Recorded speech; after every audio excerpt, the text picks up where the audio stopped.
on stream in the Krishna-Godavari basin.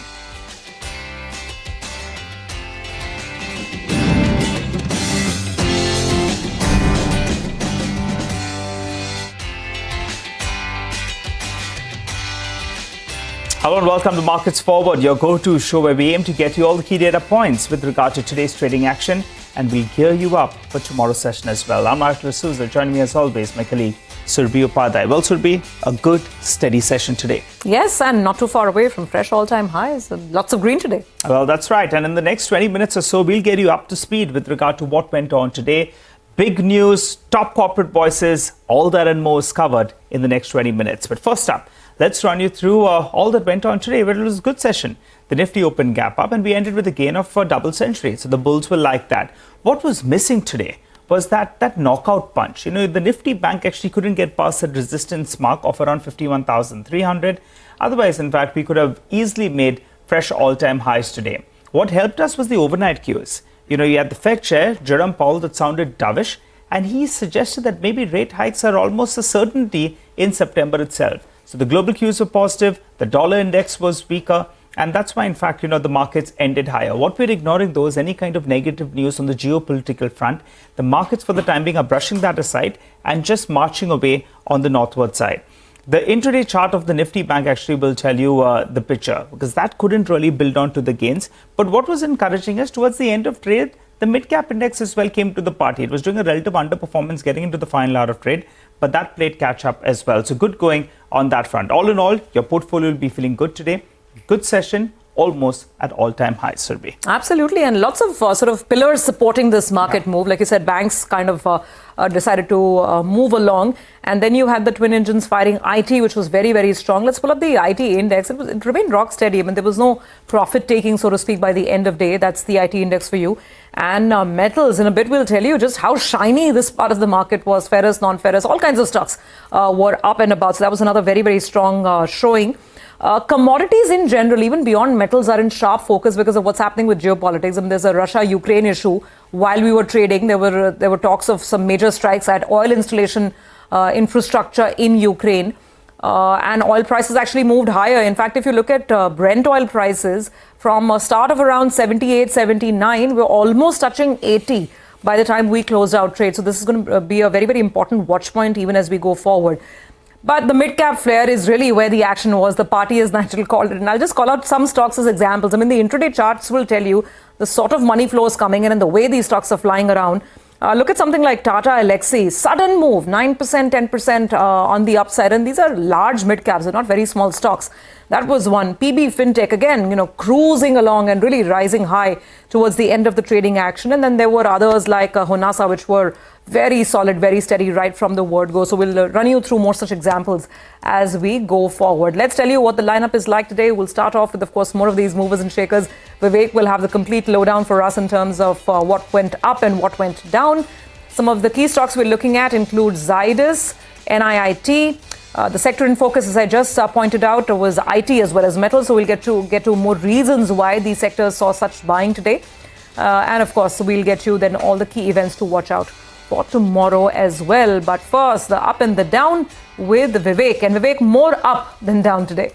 Absolutely, more up than down today. The screen was green, advances outpacing declines all throughout. Whole host of stocks on the radar, but you can't escape the fact that it was the metal index that shone very brightly today. All of the metal names, ended higher. Have a look at some of the names like Hindalco, top Nifty gainer, JSW Steel, Vedanta, SAIL, NALCO, NMD. All of them were up in the session today. The next set of stocks, along expected lines was the IT pack. After the strong positive commentary that came in overnight, the entire IT pack, both, the large cap names as well as the mid cap IT names, all of them moved higher in the session today. Look at names like HCL Tech, ended near the highest point of the day as well. Birla Soft, from the broader end of the market, almost 5% higher. So very strong move as far as the IT pack was concerned. The next set of stocks, or the next stock on the radar, was RPSG Ventures. The entire Sanjeev Goenka group companies today were in focus after they had held an analyst meet, for analysts across all of the group companies. This particular stock today on strong volumes ended at the upper circuit. NIIT was another stock, that ended at the upper circuit today. A noted investor, Amish Tamani, picking up stake on Friday in a block deal, stock higher by 20%. And the other stock, the last stock as far as the gainers list was concerned was GSPL. Now, this particular stock moved higher by over 11%, very strong volumes. It will be interesting to see what is the development that comes about over here. But on the other hand, quite a few stocks that also ended in the red. The first stock on the radar was Apollo Hospitals, a downgrade coming in from Nomura, and this particular name stock ended marginally lower by a little over 1%. Zydus Life Sciences, we've been highlighting it all throughout the day. One of the most important drugs, finally seeing some competition. Stock ended lower by almost 6%. And lastly, Paytm, some negative news flow coming. Money Control ran an article saying that, there were some worries in terms of Vijay Shekhar Sharma and other directors facing SEBI show cause notices. After that, the stock, tanked quite significantly, almost 4.5% lower, and ended again, near the day's lowest point. Okay, plenty of action. Vivek, you've summarized it nice and neatly, so thanks for that. But let's get in our guests. We have Shilpa, Rout, Senior Analyst at Derivatives at Prabhudas Lilladher, as well as Gurmeet Chadha, Managing Partner and CIO at Complete Circle. Ladies first, so let's go across to you, Shilpa. Tell me, what did you make of today's trading session on the Nifty, the levels that you're looking at, and also the Nifty Bank, it's facing resistance at higher levels. Your view? Nigel, Nifty, yes, we have been talking about that it is due to now cross 25,000 mark. So it has done today. The closing has been very, very strong. So I believe tomorrow we might see 25,200 to 300 levels as well being tested. So that is where one can start booking profits. But 25,300 is something that definitely you should wait for. Talking of Bank Nifty needs to close above 51,200 to see some very strong short covering happening. So this level has to be tested and sustained, then only the move towards 51,700 to 52,000 can come in very quickly. Okay, all right, got that. Shilpa, stay on. We'll have some more questions for you, but let's quickly get to the individual stocks and all the sectors that we have to track as well. So metals, of course, in focus, and a huge performance coming in. The index itself was up about 1.5%. And Nigel, it was just across the board. Almost every single metal stock was flying away.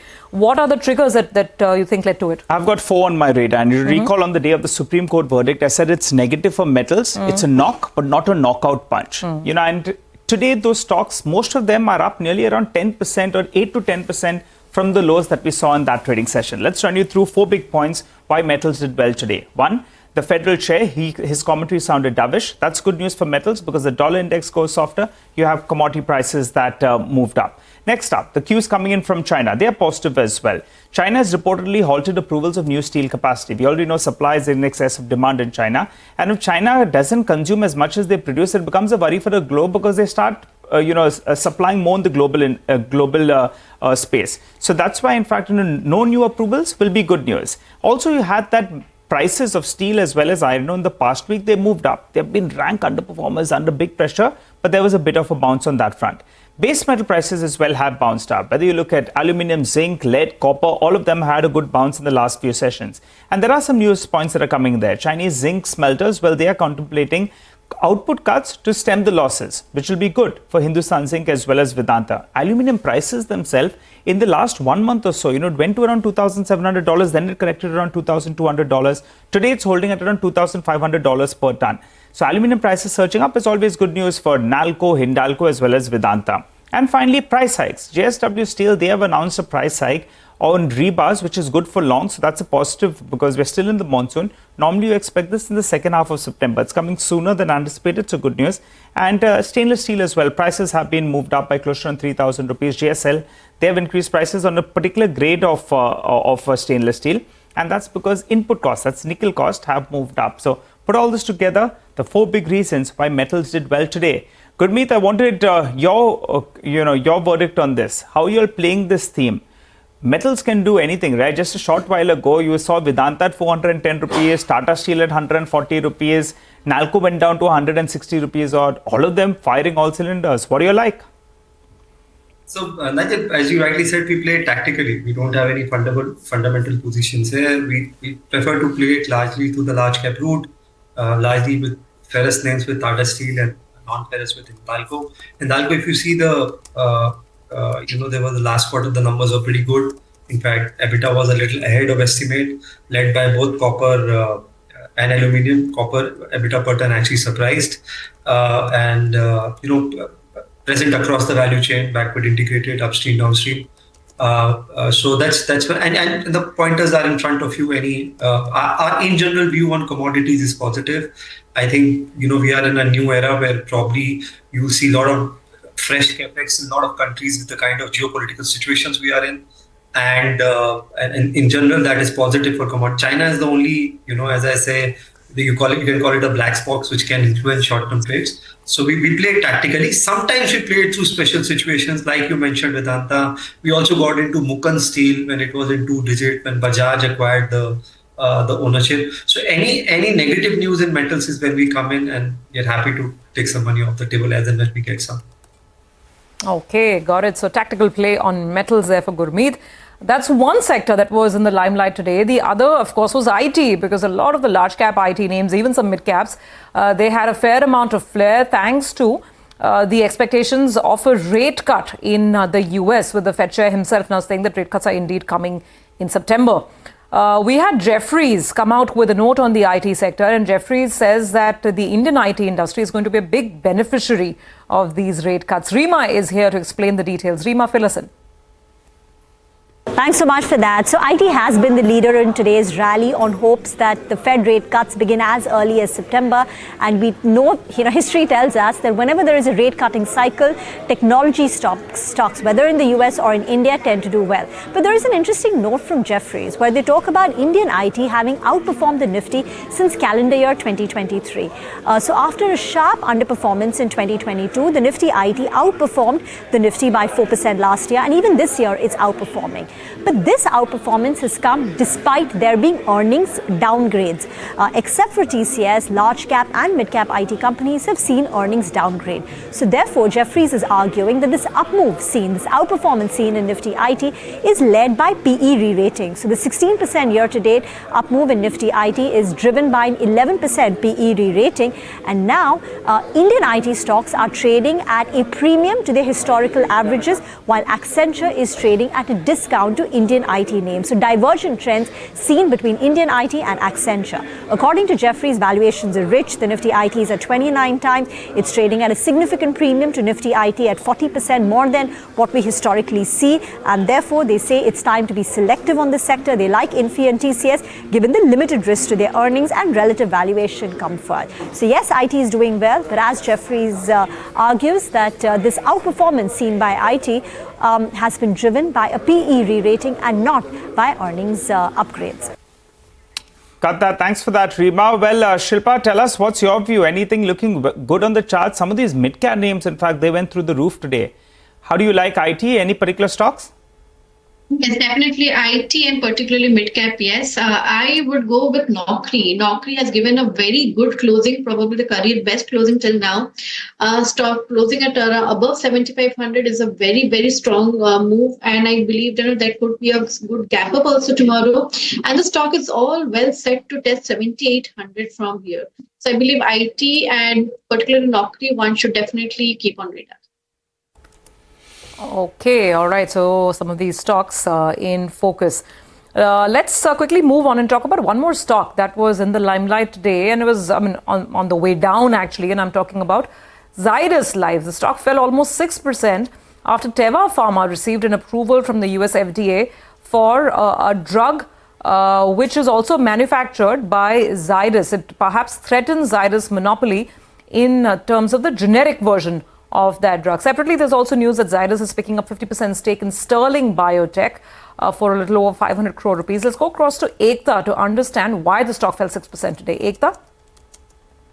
Well, I'll start with the fact that Teva has received US FDA approval for the ulcerative colitis drug Asacol HD. They will be launching the generic version. Zydus was the only generic in the market for a long time, and it is estimated that the drug accounted for around 3 to 5% of Zydus' revenue and 8 to 10% of their EBITDA in FY24. Now, Jefferies assumes that the product contribution for Zydus is going to fall to less than 1% of revenue and less than 3% of EBITDA in FY26. But the sharp decline in earnings from new entrants in Asacol HD is going to decline or not going to impact Zydus as much due to factors that they've launched a recent drug which is basically used for overactive bladders, Mirabegron generic.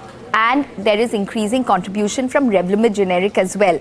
Plus, they believe they have a strong pipeline of launches for the US, so all this should negate the impact of more competition in Asacol HD, according to Jeffries. Now, IIFL says that the competition has entered a couple of quarters earlier than expected. The impact is likely to play out from Q2 of FY25 versus Q4 is what they had anticipated. Zydus is likely to see an erosion of $25 million EBITDA from this product, according to IIFL. Now, the additional piece of news is that Zydus is going to buy 50% in Sterling Biotech for 550 crores. It's one of the biggest producers of pharma gelatin. FY24 revenue 455 odd crores. Now, Nomura has written on it. They have a neutral and a target price of 1,020. They believe that Sterling Biotech is valued at a 70% premium of around 1,100 crores versus the valuation of 640 crores under the IBC, and the current profitability is weak given the revenue growth and low EBITDA margins. They don't believe the acquisition is going to be earnings accretive in the near term. Okay, all right, Ekta, got it. Thanks very much for that. Gurmeet, any views, any thoughts on Zydus Life? So we don't own Zydus. As I said, we have Mankind in our portfolio. Two years back, they acquired Panacea. There were some concerns raised then. It was a smaller acquisition of about 1,800 crores. Now they acquired a big one, which is Bharat Serum, which is BSV, which gives them completely, the women health portfolio, a lot of footprint, and those skill sets and capabilities are required, take very long. And they have the network. It's like an FMCG brand. In terms of number of prescription, they are the most prescribed. So in India, it's actually drugs are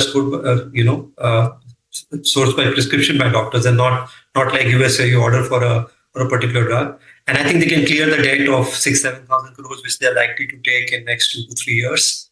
And they have huge growth plans. So this is something, we have in our portfolio, and probably we added more when it came up 2,000.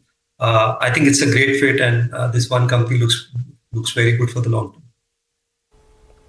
Okay, all right, got that. So you prefer Mankind, point taken. Let's quickly move on and get Rima back to talk about what probably was the stock of the day.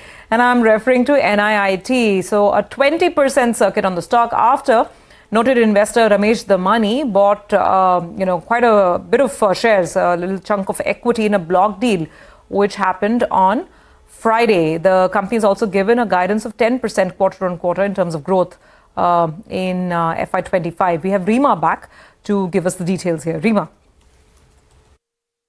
Thanks so much for that. Big mover today. NIIT Limited, as you pointed out, Ramesh Damani, marquee investor, has bought 8 lakh shares last week at a price of 127. That's about 0.6% of the equity. But he's not the only large investor in the company. You also have Nippon Small Cap Fund with an 8% holding. Marathon Edge has holding. MIT has close to about a 5% holding. Now, just to give a sense about the fundamentals of this company. Now, in July, the company has guided that in Q2, they will see a top line growth similar to Q1, which is 10% on a quarter-on-quarter basis. But the company is making investments, and therefore margins in Q2 could be negative. They're talking about single-digit margins at this point, though they will turn positive in Q3 and Q4, and therefore for the full year, the company is guiding for a top-line growth of 380 to 400 crore rupees with low single-digit margins.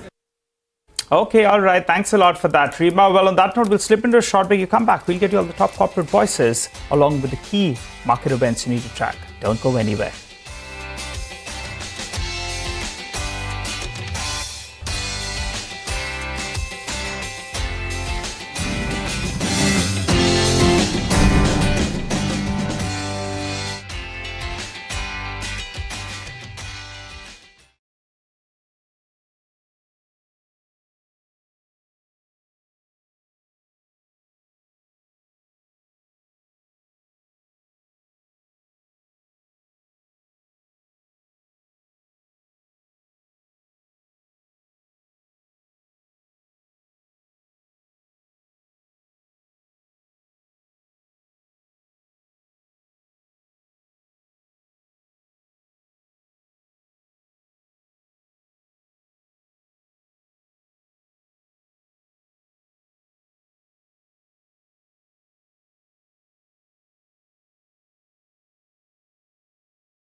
Welcome back. You're with us on Markets Forward, and let's take a look at the corporate commentary and the top corporate voices that we spoke with today. The first stock on the radar is Finolex Industries. The stock was up about 1% in today's action. The company's management told us that there has been a minimal impact of the anti-dumping duty levy on CPVC resin imports. The company has also marked stocks to volume growth of 10 to 15%.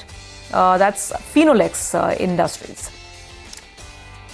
Well, Rout Building, they listed on the Wall Street trade. The management said that the company is looking to continue to grow at around 20%. They expect to maintain margins, and also they have an order book of around 1,300 crore rupees listed today. And what a blockbuster listing that we have on that one. But let's focus on the big newsmaker of the day. Bajaj Auto's MD, Rajiv Bajaj, is betting big on clean energy vehicles. In an exclusive conversation with CNBC TV 18, Bajaj said that the company is likely to cross the threshold of 1 lakh clean energy vehicle sales by September. He highlighted that 25% of its revenue is coming in from clean energy vehicles. He also said that a new CNG bike brand will be launched shortly. Remember, Bajaj Auto has recently launched the Freedom 125, its first CNG offering. Further, Bajaj said that they will be showcasing ethanol 2 and 3-wheelers in the coming month. As we head into the festive season, in the months of September, October, November, we are very likely to cross a monthly sales production and sales rate of over 100,000 clean energy two-wheelers and three-wheelers. But I would hazard that definitely over 25% of our current revenue is already coming from or about to come from clean energy vehicles, which is quite remarkable. See that Chetak is now close to about 18% market share, or just above 18% market share. We are neck to neck with our able competitor TVS and their iQube. I think just a few hundred vehicles separate us. Having just launched a third product, there are more due later this year, within this financial year. We talked about it the last time we met a couple of months back. And I think post the festive season, and before March, certainly there will be more Chetaks in the marketplace. And I could reiterate what I shared with you the last time, that not only will there be more Chetaks in the market of the current platform, hopefully very sharply positioned, but there will also be a new Chetak platform. All right, so that was commentary coming in from Bajaj Auto today. Well, before we wrap out, let's bring you some of the key events to watch out for tomorrow. Ekta is standing by with the list. Ekta. Well, I'll start with a couple of AGMs which are lined up tomorrow. For example, Maruti IndusInd Bank, UPL, KPIT Technologies, PI Industries, Imami. There will be a board meet by Paris Defence to mull fundraising via QIP, rights issue or other means tomorrow. There is also the financial services expiry and Premier Energy's IPO, which is worth around 2,830 odd crores, will open for subscription tomorrow. In terms of the global cues, we have Germany Q2 GDP, Hong Kong trade data. In terms of the US, we have the Red Book Index, House Price Index, S&P Case-Shiller Home Price data, as well as the CB Consumer Confidence and the Richmond Fed Manufacturing Index. All will be released from the US tomorrow. All right, Ekta, thanks very much for that. With that, it's a wrap on this edition of Markets Forward. We'll be back with more news and updates in just a moment.